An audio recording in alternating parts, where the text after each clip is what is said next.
explorando a Ilha dos Flamengos. No coração da lagoa de Guaraíras, em Ares, repousa silenciosa uma ilha cercada de mistérios. Hoje, ela parece apenas um pedaço de terra perdido entre as águas calmas. Mas há quase 4 séculos, suas margens ecoavam o som da guerra. Foi aqui que os holandeses, os Flamengos, ergueram um fortim, um bastião de pedra de onde vigiavam o interior do Rio Grande do Norte. Entre 1634 e 1652, o ar tremia com o fogo dos canhões, e o grito dos soldados se misturava ao vento salgado da lagoa. Dizem que sob a areia dormem tesouros escondidos, e que um túnel secreto ligava a ilha à antiga igreja de Guaraíras. Hoje, o tempo cobre de verde o que restou das ruínas. Mas quem se aproxima da Ilha dos Flamengos garante ouvir, nas ondas e no vento, o eco distante das batalhas, como se a história nunca tivesse terminado. Ilha dos Flamengos, estamos aqui em Ares, certo? Vamos visitar a Ilha dos Flamengos, que está para ali, ó. Chuva, o tempo não ajudou muito, mas ajudou a aventura a ficar mais interessante, viu? Show de bola. Chamando os Thundercats. Chamando os Thundercats. Eita, legal que eu tô filmando. André disse que vai no carro. Cara, Aquele ali, ó, Chico Galvão, ó. Olha, o cara chique danado. Olha. Não haverá edição no vídeo, viu? Estará lá no YouTube à vontade. Thundercat, Teletubbies, tá o negócio. Tá altíssimo. Vamos embora, gente. Tô tentando lembrar o...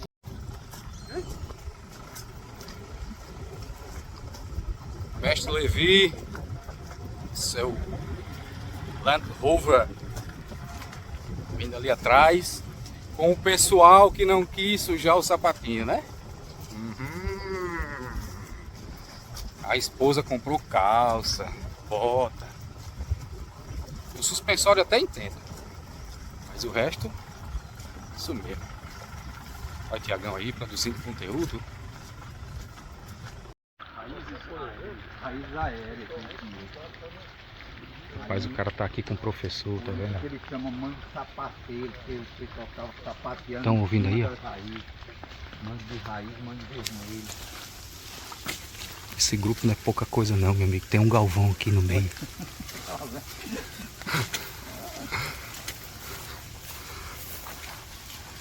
É, o Galvão é esse mesmo, que tá parecendo aqueles caras da maçonaria aqui com um negócio aqui, ó. Cucuscando bem. Ali, ó.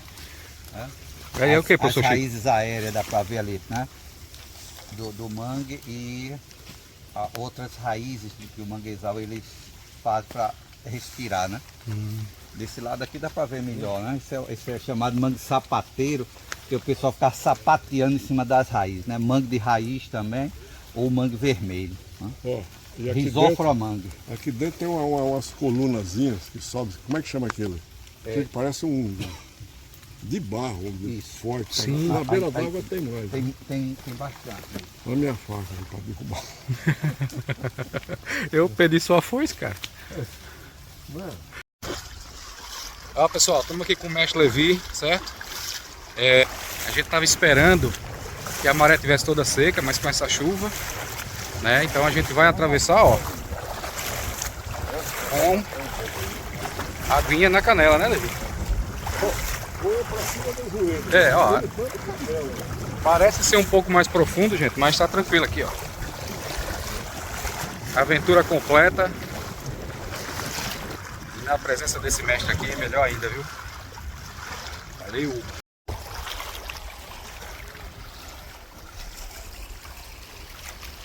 Rapaz, como é que vocês deixam aquele homem elegante desse jeito? Um Galvão. Se molhar. Gente, pega um Galvão no colo aí, por favor. Não pode molhar esse homem, pelo amor de Deus, gente. Esse homem é inexorável. Não pode, eu sei que ele não vai sofrer nenhum intempérie, mas não pode molhar esse homem não, pelo amor de Deus. Sabia que viria uma frase. Grande Galvão.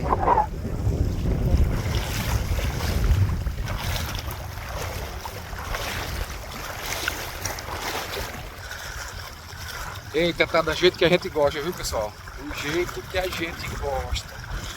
Maravilha. Chuva. Água. Daquele jeito. Que coisa maravilhosa.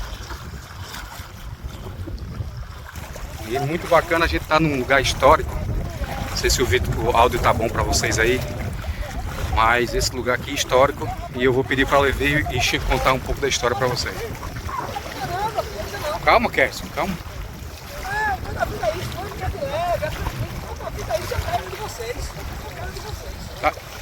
A André é advogado, entra com processo.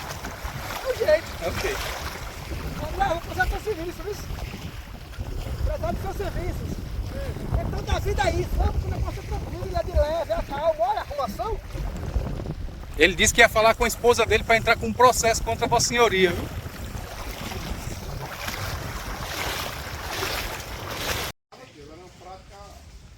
Chegamos na ilha aqui, ó. Vai passar por aqui e ali dá para ver, ó, que tem o caminho para o centro da ilha e a parte mais histórica, digamos assim, que a gente vai ver lá na frente. Indispensável, suspensório aí. A calça não caiu, dá pra ver. Mesmo com toda a agitação. Dá certo mesmo, viu? Só incorporar. Chico, eu vou dar uma orientação jurídica para você, não se manifeste. Vamos fazer personalizado. Tem um... Próximo é André, é? Bruno, Na subida, vem devagar. Bruno. Procura pisar nas raízes. Não é nossas raízes históricas não, viu, gente? Porque aqui só tem historiador, né? São raízes holandesas. As raízes holandesas. Olha, André, Nem mãe existia olha, aqui André, na olha, época André. de ter água Para salgada. passear no milho, matar o shopping, negócio, isso é uma loucura. Opa, Levi, você acabou de falar uma informação importante. Que na época do holandês aqui era água doce. Sim. Né?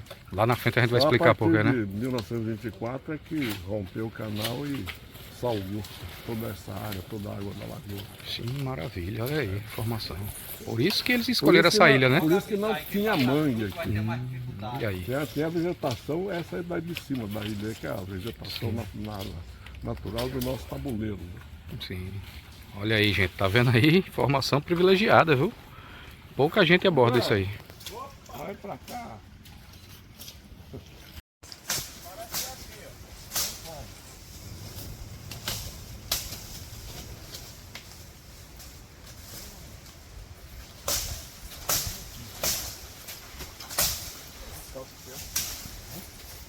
Ah, é do cara ali.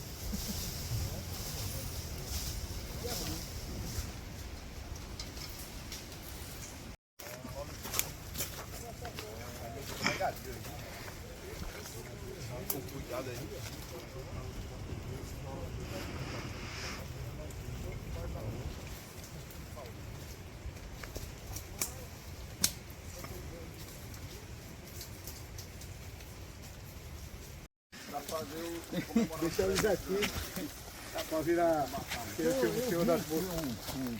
Já viu aquele livro? Não. Ah, eu queria estar com um detector de metal aqui, pelo menos era onça. Desse uma grande sorte de achar qualquer coisa, né, Chico? Talvez seja, só tem um. Tem que arriscar, né? Isso aí tá aterrado, isso aí já, segundo ele, desabou muita coisa. Você tinha vai água ver o no fundo fundo. dele. Antigamente você não via. É, tinha água, Não não via lá, tinha? era tudo escuro, você Água. não conseguia ver. Água, Não, não era um poço de água. não. É, como ele cavava a procura de botija, né? O pessoal antigo fala. Já teve gente que conseguiu descer com a corda lá e não é água. Mas você concorda comigo que foram lá para procurar botija porque alguém cavou para chegar lá? O pessoal da região antiga fala que eles cavaram, eles iam cavar, né, a comando de João Aureliano, tudo à noite. E tinha barulho de motores, por isso que é algo bem recente, né? Como se eles estivessem usando algum tipo de maquinário para poder cavar. Foi?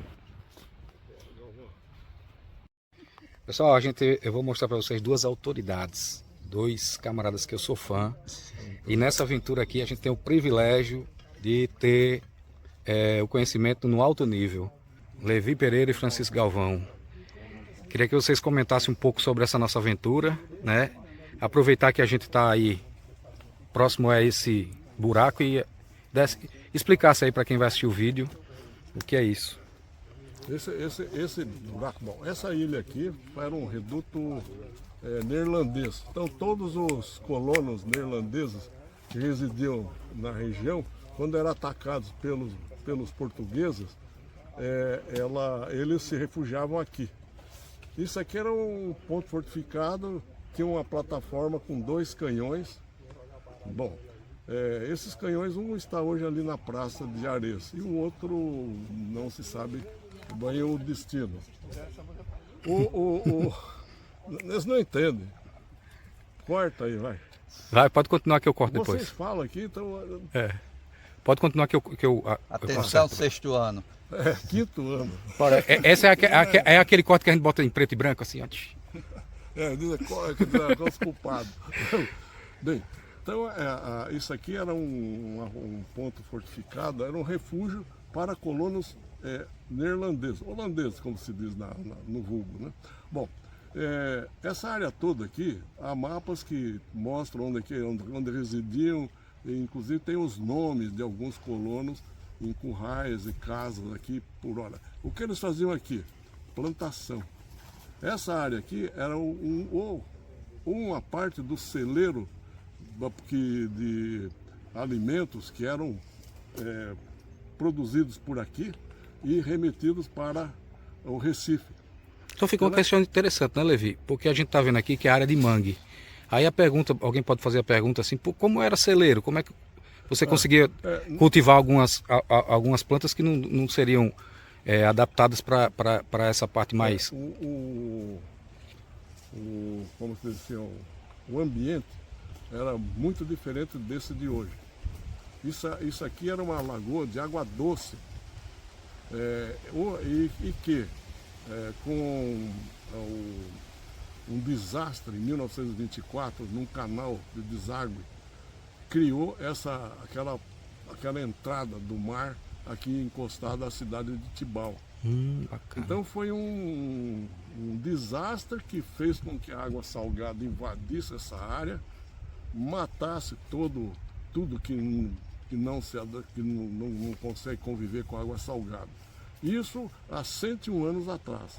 Então, em 101 anos, o sistema ele se adaptou a essa água salgada e o manguezal invadiu. É por isso que essa parte norte da ilha é toda rodeada de manguezais.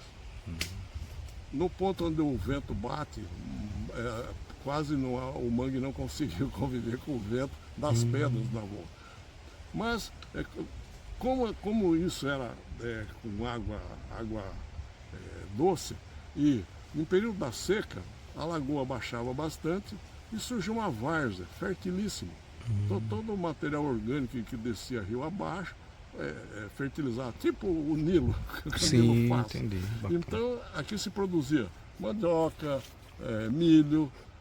Aqui perto tem o Porto de João Lostão. O deságue dessa lagoa, ela se junta com a lagoa, com a Papeba, que por sua vez já recebe a água da Papari, que é a Nisa Floresta, e desce com um canal que vai até Barra de Camurupim.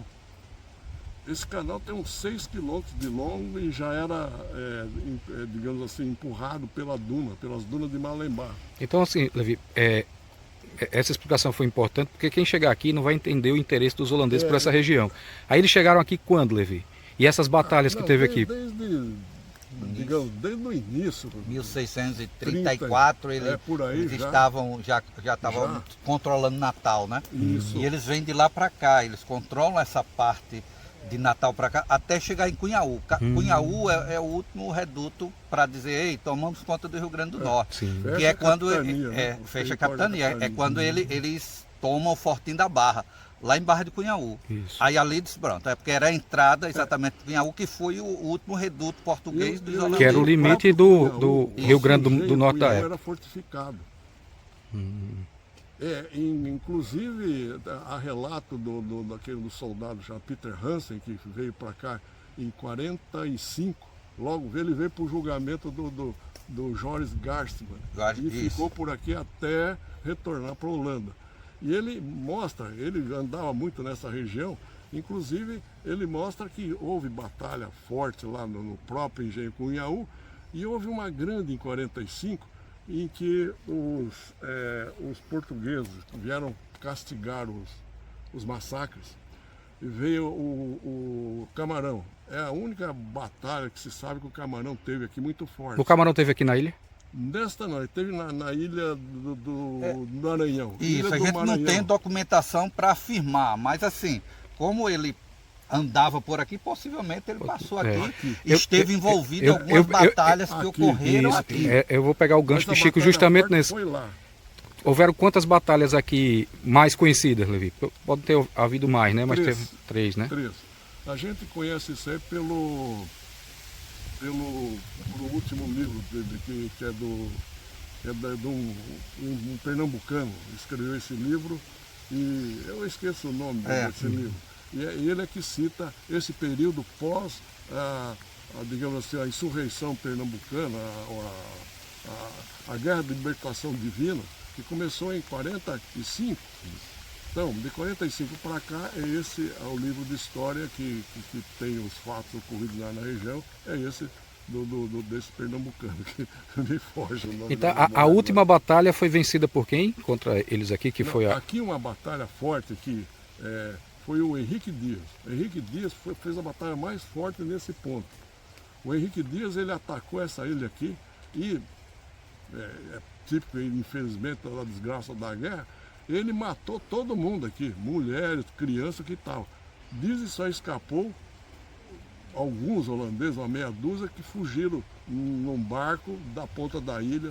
E o castigo do Henrique Dias foi extremamente forte aqui. E infelizmente era esse o padrão, tanto que o holandês, ao atacar brasileiros e portugueses e vice-versa. Pode haver anacronismo, né? Aí a gente já está aqui pertinho desse buraco aqui. Buraco aí, né? O que é essa... Esse é o buraco do João Aureliano ou não? Desculpa os familiares do João Aureliano, mas é uma brincadeira, porque a gente tem... A memória que a gente tem é do João Aureliano. João Aureliano, ele foi muito forte nisso aqui. Que ele estava aqui, era proprietário dessa região, né? E ficou muito forte porque ele andou mexendo aqui e tal, e era o dono, né? Ele encontrou alguma coisa interessante, Chico, aqui? Nós não temos relatos que mostram o que ele encontrou, né? Mas assim, as pessoas... Procurando botija. Procurando botija, mas a gente não sabe o que foi encontrado aqui. Os canhões não foram ele? Eu acho que os canhões já de muito tempo já se sabia. Esses canhões ficaram aqui, a gente via e sabe, e sabe olhando pelos canhões que era da época do período holandês. Foi ele que transportou. Né? E ele transportou então pelo menos um dos canhões para o centro de Areia, que está lá naquela praça, né? Esse buraco aqui, a gente pode ter várias ideias sobre isso, mas eu acredito que seria assim, uma fonte de água para não ficar pegando aí na lagoa e ficar vulnerável, tiro, né? Levando tiro. Então é outra pegada, né, Chico? É uma pegada mais... Uma suposição.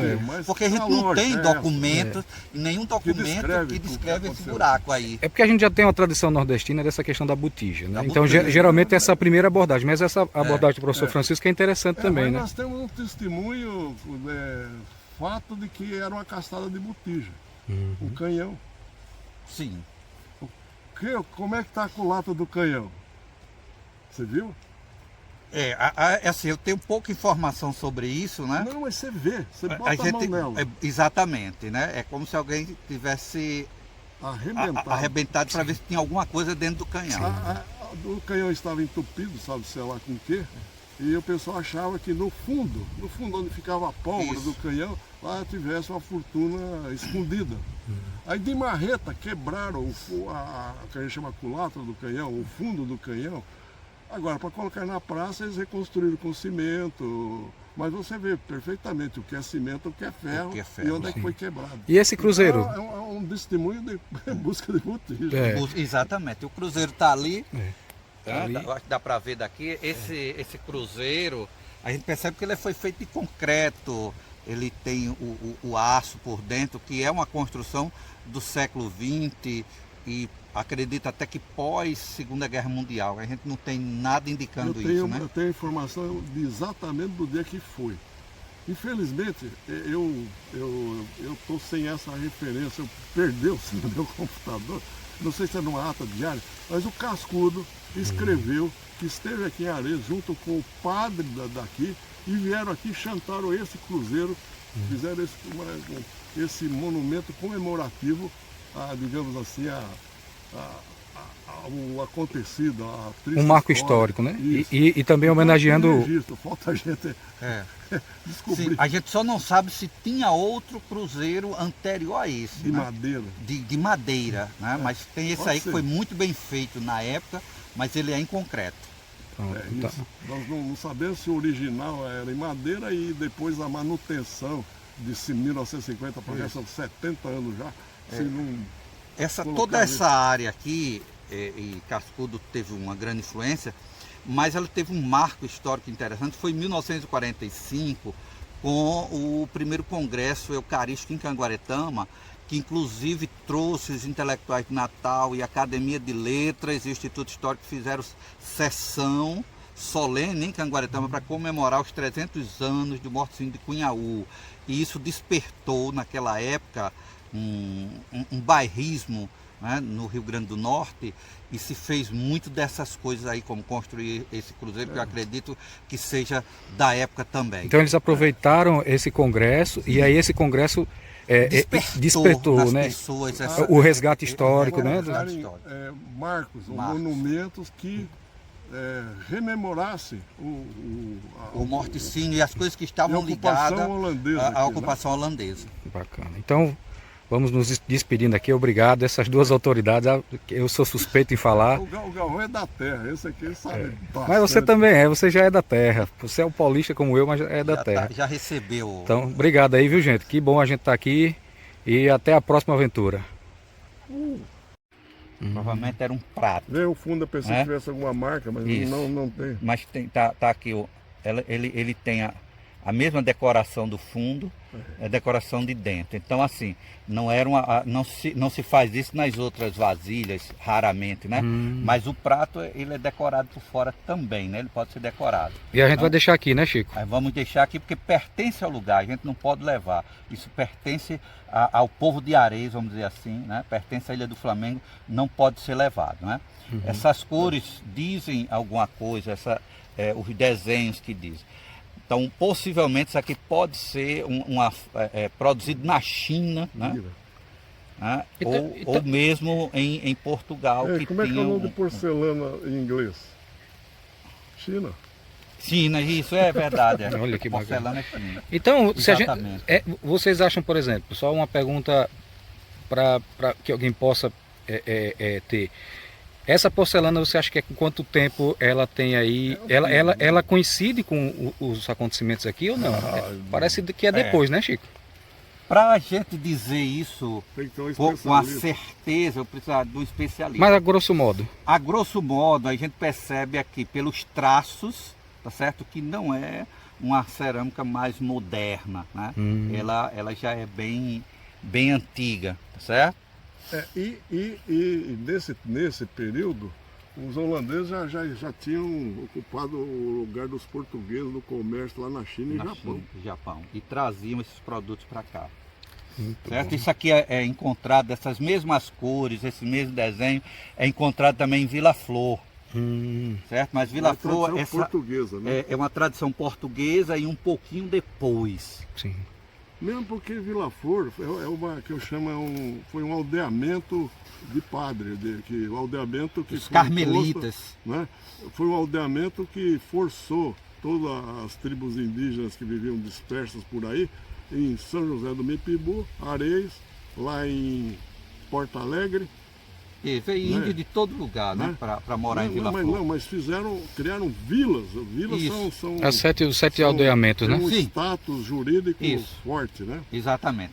Eram as 5 vilas coloniais que foram feitas em cima dos aldeamentos, né? E aí os aldeamentos, as vilas foram criadas para aldeamento. Exato, mas aí só que recebe o nome de vila na metade do século XVIII, né? Em 1750 e tanto, ele estava ganhando, né? Viram as vilas.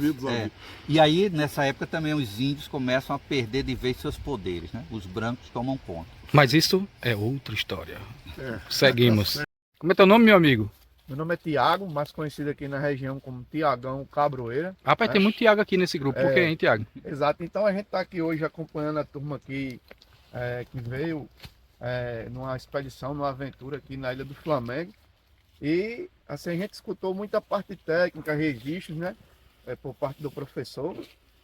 Então, assim, a gente vai compartilhar um pouco também da ideia que a gente já vem escutando desde menino, a famosa história oral, né?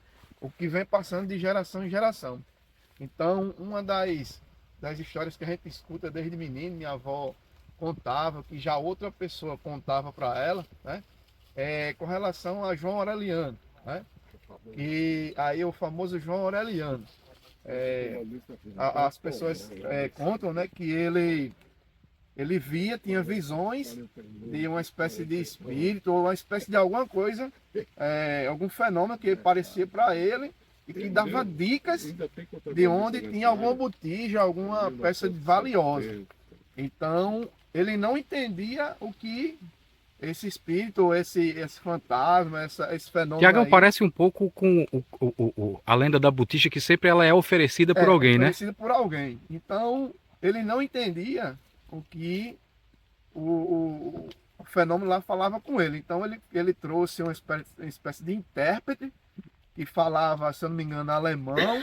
Então, possivelmente poderia ser algum holandês, né? Pela parecida ali o idioma. E através desse contexto aí, do que ele passava, ele foi em busca dessas botijas, né? Então começa a questão do portão do cemitério. Dizia que o portão do cemitério era feito de um metal precioso e que esse portão não é mais o original. Esse de metal precioso ele foi trocado e colocado em algum canto. Quem trocou? Quem trocou, né? E aí também a questão dos canhões, né? Os canhões, diz que o canhão que está na praça não é original e pegaram o canhão que realmente era de fato lá, que era de ouro, que estava cheio de ouro dentro, né? E também guardaram em algum canto, né? A questão dos buracos, né? Os buracos, tem a lenda de que foram 3 buracos, né? Eu particularmente alcancei 2 buracos aqui nessa parte sul da ilha, sul, né? Norte, sul é para cá, para trás da ilha, né? Tinha um buraco, a gente, quando pequeno, a gente brincava com meus primos aqui, e a gente alcançou os buracos. E com o tempo, a erosão, né? Foi tapando, e hoje só tem um buraco, né? E aqui onde a gente estava ali, olhando o buraco, e alguns dizem que ele também procurou metais preciosos, né? Ouro, botija dentro desse buraco, foi feito por ele, né? E também a outra lenda local é que esse buraco foi feito pelos holandeses, que era o túnel que ligava daqui para a igreja matriz, né? E onde na ocupação holandesa, nos 20 anos, serviu de alojamento, né? Para o pessoal dos holandeses, né? Então diz que lá na igreja tinha um buraco. Aí por trás do altar ia lá e ia sair aqui na ilha, né? Eu já fui lá olhar esse buraco já e tudo, mas não achei não. E o pessoal mais antigo também disse que procurou, mas não achou, né? Então... Essa história que o povo de Areis guarda com carinho aí na história oral, né? Exatamente, isso aí é a história oral, passada de geração para geração. Não tem nada registrado, não tem nada a não ser pelo povo. Essa ilha pertenceu ao seu bisavô, é isso? Essa ilha ela fazia parte das terras do fazendeiro da época Joca Matos, né? E ficou, depois da partilha para os herdeiros, ficou esse pedaço que é igual com a ilha para a minha avó, né? Já falecida, Dona Zélia, mas que fazia parte das terras de Joca Matos, né? E com o tempo, minha avó fala que foi feita uma venda, uma negociação para João Aureliano, que era o vizinho. E aí ele ficou como dono da ilha. Eu não sei bem como foi, se foi uma troca, uma venda, eu não tenho essa informação. Mas que com o tempo foi passado para João Aureliano. Era de Joca Matos, foi passado para João Aureliano. A minha avó também conta que a ilha, né, ela era... A água só veio avançar mais depois de 24, né? A primeira cidade de Tibau do Sul, ela era onde é a boca da barra que a gente chama, né? É uma Então, vila de pescador. a vila de pescador que depois da enchente, né? E aí a água avançou mais. Mas minha avó contava que aqui nessa ilha ela cansou de vir pastorar o gado de Joca Matos, que era uma vegetação diferente, né? Tinha um pasto bom e ela, quando menina, vinha pastorar o gado do fazendeiro Joca Matos aqui na Ilha do Flamengo. Que só confirma o que o professor Levi disse, né? Que é a dúvida que a gente tinha por que essa vegetação atual ia interessar os holandeses, né? E na verdade foi por causa do rompimento lá da. Então é isso, né, gente? Essa lagoa devia ter um nível mais baixo, né? Sim, sim. Quando Oscilava, né? ela oscilava de acordo normalmente devia ser mais com as baixo. chuvas, né?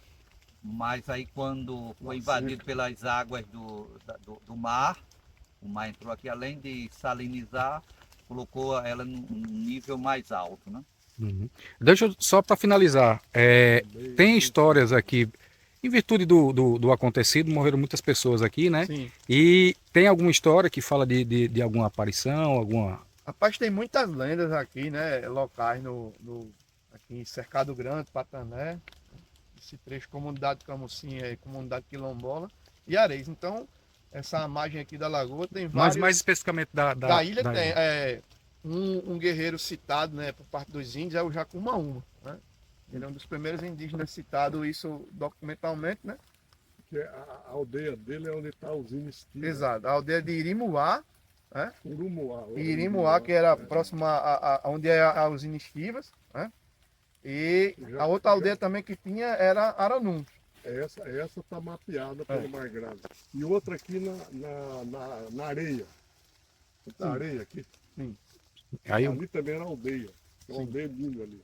É a aldeia que está no mapa do Albernaz. Tem um nome, aldeia da Antônia. Antônia. Aldeia Antônia. maravilha. E aí os pescadores falam sempre de uma história que minha avó contava, que Jacumaúma, ele tinha uma filha e que um dos índios que veio também de Papari, da aldeia de Papari, ficou tipo querendo um romance, casar e estava apaixonado pela índia. E Jacumaúma impôs um castigo para o índio e deixou ele amarrado na lagoa, para servir de castigo, ele passar a noite ali de castigo amarrado. Mas a água chegava até o peito dele. Mas aí, por alguma coisa lá, algum erro, ele se afogou. Né? Então, alguns pescadores dizem que escuta o choro do índio à noite na lagoa. Que maravilha. E é isso aí, né, pessoal? Vamos embora que tem mais aventura por aí.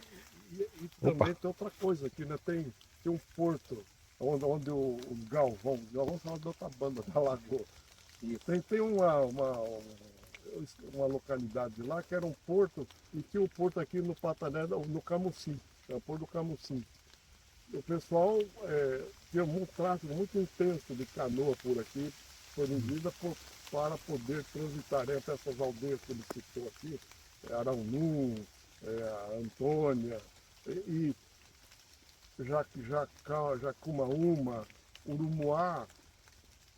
Para eles passarem, essa lagoa é imensa. Então, para atravessarem, tinha um ponto que caía num caminho, numa estrada que ia bater lá em Cibaúma. Sim, pelo Mari. Pelo Mari e cortar para Cibaúma. Então, isso aqui é um ponto... uma encruzilhada. Uma encruzilhada muito forte de tudo. Produzir alimento para mandar para Recife. Porto de pesca do João Lostão, lá na Barra do Camurupi. Gado se criava por aqui, aqui quando a lagoa secava, tinha muito capim, muitas roças. E hoje, quando salvou, isso não existe mais. Né? como se sua avó pastorava gado aqui nesse pasto, digamos assim, rico, né? Que existe aqui nessa área. E era isso que tinha o interesse dos holandeses, produzir alimentos para cá, e isso criava esse nó, né? Esse nó de caminho nessa proximidade. Esse intrincado de coisas aí uma rede de caminhos. acaba tendo muita história, né? E é isso aí. Vamos continuar nossa aventura? Vamos lá. Vamos lá. Eita, o pessoal tá calado. O que foi que houve? O pessoal tudo de sapato novo e tá triste assim. O que foi que houve com vocês, hein? Fome. Não diga isso não. Então vamos lá, gente. Um abraço. Esse canal dos Águas sempre foi uma preocupação, não para dar acesso a barco, mas para evitar que as cheias, quando subissem muito, estragassem plantações de cana,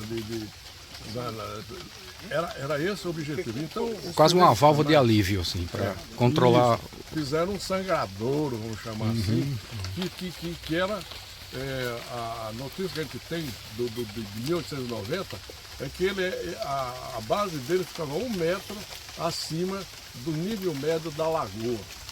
Ou seja, era só para quando a água subisse para ver esse alívio. Esse canal ali, a área ali, ela é uma área onde o mar joga muita areia, cria esses lençóis de duna, que essa areia sai de dentro do mar. Então, essa areia entupia esse canal, e esse canal, quando tinha cheia, não servia de mais nada, estava entupido. Bom, isso aí sempre foi um desespero, até que se buscava dinheiro para melhorar isso, até que em 24 fizeram o canal definitivo. Fizeram o canal na cota do nível médio, inclusive a descrição do canal é que ele entrava 100 metros para dentro da água da lagoa quando construíram. Só que assim que terminaram isso, em 23 inauguraram, em 24, em abril, houve uma cheia monstruosa no Nordeste inteiro, monstruosa. Inclusive tem até a canção do Luiz Gonzaga, a cheia de 24. Sim, isso arrasou o Nordeste todo. Isso aqui, essa água subiu tanto, foi tão violenta, que na beira do canal, que já tinha uma comunidade de pescadores residindo no lado do canal e digamos assim, quase encostado na falésia, nessa falésia interna aqui que a gente avista hoje, a água, o canal tinha 15 metros de largo. Nessa noite foi tanta água que cavou 50 metros de cada lado, arrasou. Ela levou a casa do pessoal todinho, e além disso só sobrou a igreja, a igrejinha, a imagem do santo. Aí isso dá origem à lagoa? Não, isso deu origem ao canal, esse canal de Tibau aí, que hoje a gente tem que passar de barco. E é o que fez que esse volume de água imenso invadisse essa área todinha e mudasse o ecossistema daqui, né? Então, essa ideia dos canais era do holandês, imagina, do holandês ele tem só assim, tradição oral, não tem documento ainda. A tradição oral diz que, quando era menino, eu vi um vestígio do velho canal, né, que não estava ainda assoreado pelas areias. E esse é o que se diz que dos holandeses. Então, essa ideia de fazer esse canal, no meu entender, não seria para navegação, mesmo porque na lagoa não tem profundidade um barco oceânico entrar aqui. Apesar que os barcos oceânicos naquela época eram naus relativamente pequenos. Calado baixo. Calado do barco quanto ele afunda no mar, né? Mais carga, afunda mais. Imagina aqui um ponto para botar carga no navio. A gente passou aí, né? Viu? Porque podia ter sim, era um ponto de transbordo. Isso é outra coisa. Como o navio maior fica ancorado ali, chamava-se Pernambuco, aquela área ali, a Enseada, ficava ancorado no Pernambuco e podia haver então esse transporte. Hoje é o Pernambuquinho, né? É, o Pernambuquinho, que é uma localidade aqui do Galvão. E também diga-se de passagem, que alguém pode pensar que já existiu anteriormente essa ligação da lagoa com o mar. que seria anterior a 1500. Mas nenhum mapa conhecido a gente tem nisso aí, não? Não, nós temos engano no mapa de Albernaz. O Albernaz, quando fez o primeiro mapa daqui, 1600 e pouco, 1616, 17, ele desenhou com a boca, a lagoa saindo com a boca como é de hoje aqui. Só que já em 1640, ou seja, 30, 40 anos, ou menos, ele já corrigiu, não tinha essa boca. O que significa que ela realmente não existiu. Agora era quase uma premonição para que isso acontecesse, porque foi levantando tantas... E a outra premonição também, os mapas até 1600, 1680, só colocar a fonte de João Lostão. Os mapas seguintes, de 1700, São João Lostão. Ué, o homem só virou santo quando você fez? No ano 2000, né? Todo ano 2000. Olha que bacana. No mapa São João Lostão. Mas com a palavra Galvão. Isso quer dizer também que o culto aos mártires, né, já existia naquela época, né? Ele já era considerado santo naquela época. Porque João Lostal Navarro foi um dos mortos em 1645 e ele foi executado em Uruaçu. Então só recapitulando, Chico, esse mapa que já constava é de que ano, Levi? 1912, por aí, tá? Sim. Na minha cabeça Digo, mas é para juntar com isso que o professor Francisco... Que mostra toda a costa daqui do Sim, Ceará. é muito interessante, né, Francisco? Mas a gente precisa bater, né? Isso é só uma conversa preliminar, a gente nunca tinha tocado nesse assunto. Sim. Sai rapidamente, que ninguém trate isso como uma verdade absoluta, tá bom? Precisa-se de aprofundar e ter cuidado. Mas eu conheço a seriedade de vocês dois, certo? E só a possibilidade de você aventar é porque é uma possibilidade muito interessante de acontecer e a gente trazer uma coisa nova para a história do Rio Grande do Norte, que às vezes fica muito circunstanciada em determinados períodos e determinados personagens, né? É só interesse, a gente sabe da seriedade de vocês, mas é uma coisa bastante interessante, né? Por exemplo, a aldeia da Antônia está nesse mesmo mapa do Albernaz. E foi os jesuítas, que inclusive tem citações dos jesuítas que estão vou chamar um conteúdo de Serafim Leite, né? Serafim Leite. História dos jesuítas, nossa, isso aí. Era por aí. O título, né? Lembra? Bom, não dá para lembrar, não, porque aqueles títulos sempre eram enormes, né? É um título bem explicativo. Mas vocês estão tão bonitinhos molhados os dois. Está chovendo por aí, tá? Graças a Deus, o mês de setembro eu trouxe boa água pra gente. A gente está aqui, na verdade, comemorando. Né? A gente considera aqui umas bênçãos, né? Se você virar, o cruzeiro tá ali, abençoado. Cadê? Show de bola, vamos continuar nossa aventura. Forte abraço, pessoal. Fala, pessoal, a gente finalizando aqui a visita na Ilha dos Flamengos. Siga lá nossas redes sociais.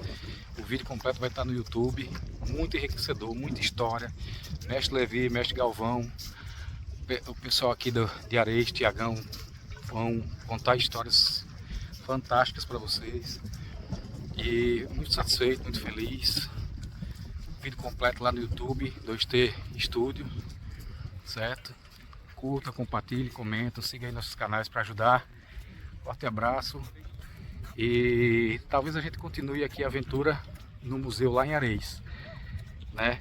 Mas se a gente encerrar por aqui, dependendo do tempo muito fechado, muita lama, a gente vai ver se vai dar certo continuar lá no museu, lá na igreja.